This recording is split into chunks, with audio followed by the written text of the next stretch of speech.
ఈ 20 రూపీస్ నీ చేతిలో పెట్టినప్పుడు నీకేమనిపిస్తుంది మైండ్లో? దీన్ని షాప్కి తీసుకెళ్తే 4 లేస్ ప్యాకెట్లు వస్తాయి. మొహం చూపించేసారి బాగున్నావు. తాతయ్య 20 రూపాయలు మీకు ఇస్తే ఏం చేస్తారు? ఈ 20 రూపాయలు చూస్తేనా నేనా ఇట్లా అవసరాలు తీర్చుకుంటాను. ఏమన్నా అవసరం ఉంటుంది ఏంటవి? ఏమనంటే పిల్లలు ఎవరైనా చాక్లెట్ వచ్చారనుకో చాక్లెట్ కొనుక్కోమని ఇస్తాను.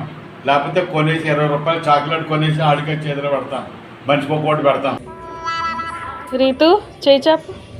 ఈ 20 రూపీస్ నీ చేతిలో పెట్టాను కదా, ఇప్పుడు నీ మైండ్లోకి ఏమొచ్చిందో చెప్పు. 2 దూద్ ప్యాకెట్లు. దూది ప్యాకెట్లా? ఎందుకే? మా చెల్లికి వాళ్ళు ఇంట్లోక చెవులు పెట్టుకోవడం. చిచ్చి. ఈ 20 రూపీస్ నీ చేతిలోకి వస్తే ఏం గుర్తుకొస్తుంది? ఈ 20 రూపీస్కా? అవును.